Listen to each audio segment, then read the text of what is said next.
Hello friends, AmyR here with Prairie Paper and Ink, back with more Halloween cards. This time some zombie goodness. So I started off with some Ranger distress watercolor paper and I cut down several pieces. And then I am smushing several different colors of distress inks onto my nonstick craft mat. Normally, I would not use this many colors together or just all these colors together, because this is what I talk about when like things can turn to mud, like that grayish brown sludge color. However, because this is Halloween and I was going to use zombies and all the things, I'm not worried about muddiness at all. So I'll list the specific colors I used, but it was my typical, like picked raspberry, wilted violet, twisted citron, carved pumpkin. I threw in some hickory smoke, mermaid lagoon, and some black soot. So after I smush the ink pads, spray them with water, and then I press the watercolor paper into it. This first one, of course, is going to be super vibrant because it's got like the full concentration of inks. The fun thing with this is, because I'm going to do 4 panels, each one ends up looking quite different. So it was an experiment on my part because I was curious to see what was going to happen. So I'm also like spraying the panels with water, picking up a little bit here and there, just seeing what's going to happen. And yeah, each one ends up turning out vastly different. And then as I basically use up more of the vibrant colors, it starts getting more kind of muddy, kind of gray, but I'm okay with that too. These all end up being turned into cards. So, like I said, I was just playing around, spraying them more with water to getting things to move, sped up the drawing with my heat tool, all the fun things. I've said this before, I'll keep saying it. When it comes to like ink smushing and backgrounds and blending and all the things, experiment. Start with like colors. If you are, struggle with putting colors together or they're always turning muddy, do like blues and greens together, do pinks and oranges together, like keep colors similar and then, expand from there. But also embrace it. Sometimes it's going to turn out like crap and you're never going to use it, but more often than not you can. So even these ones, like you can see, it's now really becoming kind of muddy and gray, but that's going to work. So I ended up with 4 completely different panels. They're extremely warped because of the water and the heat and all the things. One method to flatten them is something like this. So I have my little MINC, my Heidi Swapp MINC machine, and I have it on setting 4, whatever. Like this thing gets hot and it gets hot quick. I love it. If you have a laminator with a heat setting, that works too. Another option to flatten out your panels is put them under something heavy and have patience, which I don't have. And another option is to put it between a couple pieces of like copy paper, scrap paper, and run it through your die cut machine just with the plates and no dies. That can also help flatten them out. It's not the end of the world. A lot of times I just glue it down to the card, the glue will hold it down and flatten it out over time anyway. But I wanted to do stamping on these, all that sort of thing. So I wanted to get these as flat as possible just to make my life easier. So I just sandwiched the pieces between some parchment paper, ran them through the MINC, and when it rolls through with that heat, it flattens. The only thing you want to make sure if you're doing anything like with heat, do this before you add any heat embossing or paste or things like that, because the heat will like remelt it. You're going to have a bad time and a big mess. So that's why I did this step. And it also helps kind of speed up because they weren't completely dry. So the heat from the MINC like dried them and they're good. So I have my backgrounds. I'm lining it up in my MISTI and I just use my creative corners to kind of bump the panel up a bit. And I'm using the fabulous Tangled Webs stamp set from Tim Holtz. This came out last year, the year before. I'm not even sure. I was looking at Halloween stuff, for my series, and I, came across this set again. And I was like, ooh, I love this set. I had it in my cart to order it, and I was like, wait a minute. Flip through my stash, and I was like, I already own this. Of course I already own it. Anyway, this set's awesome. So these are red rubber on cling foam, like all of Tim's stamps. So I have the foam mat and everything taken out of my MISTI. And for the stamping, I was just using the Hickory Smoke Distress Ink. I was inking up the webs, spraying them with water, and then stamping them, and then spraying even more water on the background. Like I said, I was experimenting and just inky, watery mess in a fun way. So I did this with all the panels. Inked up the stamps with the Hickory Smoke Distress ink, sprayed it with water, sprayed the background with water. I just trying to really embrace that sort of mixed media type of idea. I've mentioned this in other videos. This is not usually the realm I'm comfortable with. But man, I have fun when I do it. Like, these were so much fun. And I just kept going. I'm going to keep going. So I did all the backgrounds with those spiderweb stamps. And then I'm going to add more splatter. This time I used just the black soot ink, mushed it onto my craft mat, mixed it with water, splattered this. It looks super intense right now, but I'm going to add other splatter on top and then stamping and all the things. So I splattered that onto these backgrounds. And then I'm going to add some Perfect Pearl powder mixed with water, of course, because you got to have that shimmer. So that I just scooped a little bit of Perfect Pearl powder right onto my craft mat. I'm going to mix this with some water and swirl that around and then use up every little bit of it and just splatter this heavily on the backgrounds. And you'll see at the end, I'll like hold these up to the light. It catches the light. It's so fabulous. So fabulous. So did that for all of these backgrounds. And then for my main images and why I wanted to do 4 cards in the first place, I'm using the Tim Holtz Zombies stamp set. Pretty sure I bought this at the same time I bought the Tangled webs. I bought these again last year, the year before. I don't even remember. Oi. Trying to get caught up this year, or caught up in the sense of like starting to use more of the products I purchased for series and different things and then never got a chance to use. So I've got these lined up and I'm stamping these onto more distress watercolor paper using VersaFine Clair Nocturne ink. I didn't need to stamp them a second time. That's the thing with the beauty of like red rubber stamps is they just, they stamp like, you know, chef's kiss. They just stamp so fabulously. So I stamped those onto watercolor paper and then I'm using the exact same distress inks to color them in and doing the same thing, just smushing the inks onto my craft mat and then picking them up with a white paintbrush. Ignore this first little red handle brush. This is an Artist Love one that I picked up for whatever reason, like years ago. And I don't know what got in my head. I was like, I'm going to use this. I hated it. It drove me nuts. And you'll see I switch in like a minute or two video time to just back to my like little Nouveau brushes because I prefer those. The pack of Nouveau brushes are cheap and they're great.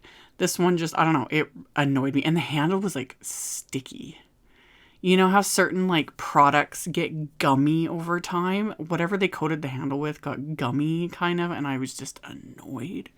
So that brush is gone. Anyway, I did very simple painting. I used all the colors. I wanted these creepy zombies to be bright, cheerful, silly colors, just like the backgrounds. So same, like picked raspberry, wilted violet, twisted citron, mermaid lagoon, and then some of the hickory smoke and black soot.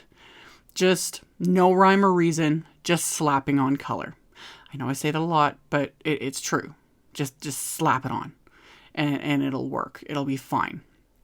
So I went around and just this time kept like colors to like colors for the most part, other than the little Frankenstein's monster there in the lower left. That one I did all the colors basically.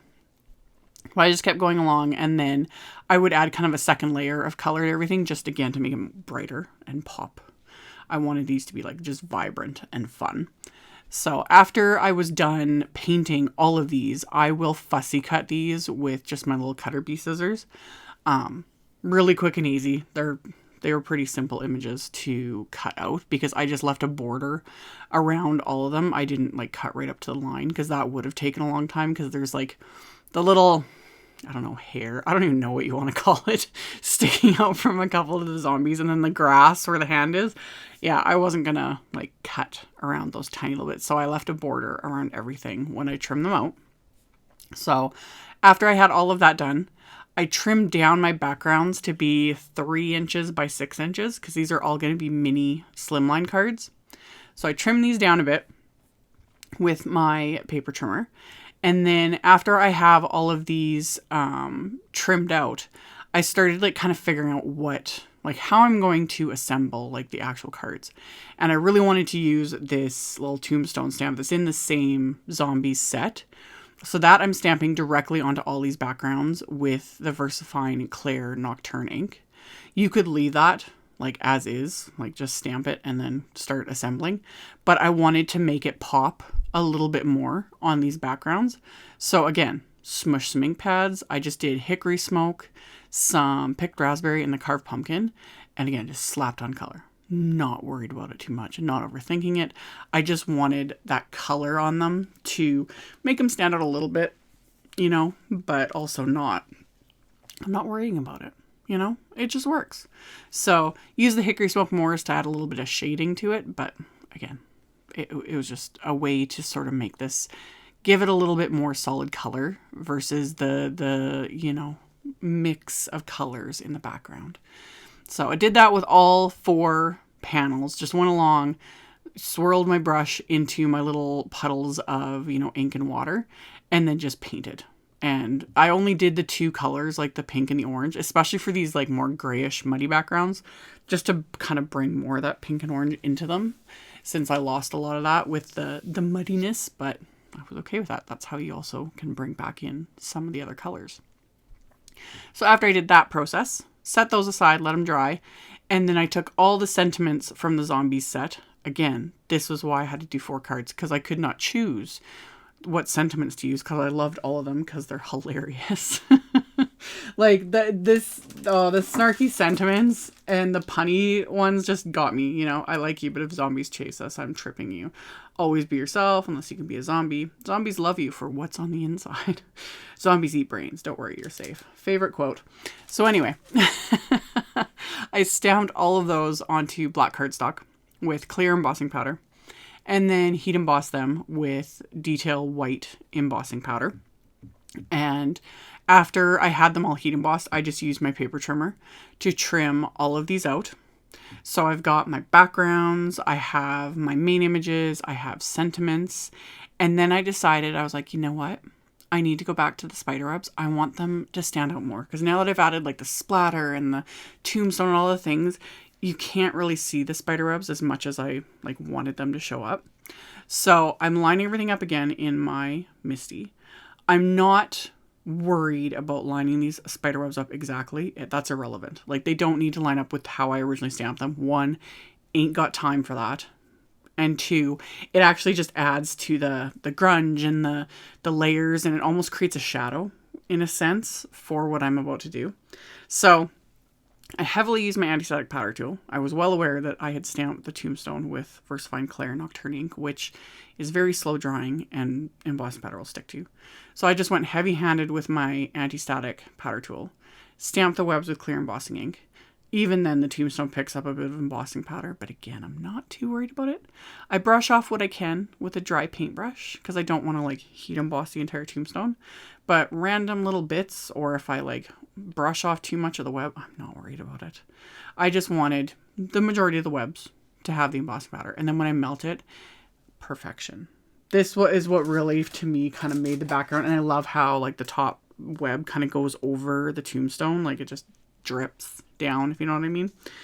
And I love it. Like the detail of the stamps plus the detail of the embossing powder just picked it up perfectly, and I was happy. So I did that with all the backgrounds. And then my card bases are just Simon Says Stamps Smoke cardstock. They'll be 3 1/4 inch by 6 1/4 inch mini slimline cards. And I open them up and I have them in my MISTI, and I'm using the webs, the Tangled web stamps again, stamping them with just the Hickory Smoke Distress ink right onto the inside of the cards. Did that with all 4 cards. And then I pulled out this big side stamp, whatever you want to call it, of the spiderweb stamps. And this one I lined up kind of closer to like the spine of the inside of the card. And this one I'm going to stamp with picked raspberry Distress Oxide ink. I just had to pull in the pink.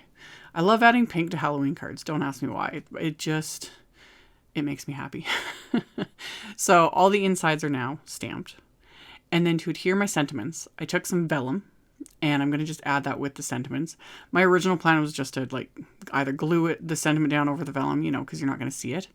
But then I remembered, because, you know, since I'm doing all things Tim Holtz with these cards, I reminded myself I have the tiny attacher, like Tim Holtz little stapler that I love. I love this thing. I don't use it hardly ever in my card making. I use it like when I have to staple like bills together, different things like that. I love the stapler. I've had it for however long it's been since that thing was released. Years and years and years and years. It's wonderful. Like it staples like butter, if that makes sense. Like it just goes through everything. So anywho, that's what I use to attach all my sentiments. And I purposely, like, I did like little X's with the staples, things like that, because why not? So that's how I adhered the sentiment and the vellum. And then the main images I just popped up with some thin 3D foam squares. And then the sentiments on the inside of the cards are from the Pumpkinhead set, which is another one I need to use that I'd purchased whenever that came out a couple years ago. Hopefully it'll be in this series. We'll see what happens. So I had white heat embossed those as well, adhered them to the inside. And then to adhere the card fronts, I just layered together a couple panels of cardstock. You could also use foam tape, or you could adhere them directly to the card base, whatever floats your boat. I just wanted to add a little bit of dimension, plus having the layers of cardstock and the liquid adhesive just really helped kind of, like I said, helped flatten these again, because I can't run those backgrounds through my MINC after I did all that heat embossing with the webs. Like I said, it would have melted it and turned it into just a hot mess. So, got all those adhered. They're all adhered to their card bases. You could always end here, but I'm going to add some bling because this was all meant to be. Because the Trinity Stamps Rainbow Fish Flat Back Bead Mix, say that 3 times fast, it was meant to be. They literally had like pink and orange ones and purple and blue ones. Like they were meant to go on these cards. So I sprinkled those onto all the cards, as well as my, like, I've used these in a million videos. The Studio Caudia Onyx crystals, which look really flat in the video right now, but they pick up the light and they reflect. So everything just is perfect. So sprinkled those as well onto these backgrounds. Once I was kind of happy with the bling, I'm just going to adhere all of them into place with little dabs of the Craft Tacky glue, and working with my little Trinity Stamps pickup stick. I showed this in the release and review video that I posted a month ago or whenever that was. But anyway, just picking them up with that, putting down a little dab of the glue and adhering it into place. Once I've got all of these adhered, I'm going to pair all of these with just some black mini slimline envelopes, which, as I'm editing, I should have stamped the webs on the envelopes. I might have to. It's too late now to do it for the video, and just because I'm done editing the photos and everything. But the webs on the envelopes, man, I'm going to probably do that with the picked raspberry oxide ink and maybe some white pigment ink. Anywho, I'm getting ahead of myself. These cards were a ton of fun to make. Like I said, they are mini slimline cards, so they're 3 1/4 by 6 1/4 inches. I will have a link below the video to my blog post. I'll post the pictures in the blog post. I'll have picture links to all the supplies I used. You can check out the description box below the video for that if you are interested. And then here's the pictures at the end. All that info, though, will be in the description box below. And thank you, as always, for watching. Thank you guys so much for subscribing, thumbs up, and commenting, all of it. I very much appreciate the support. And I will see you all very soon in the next video. Bye!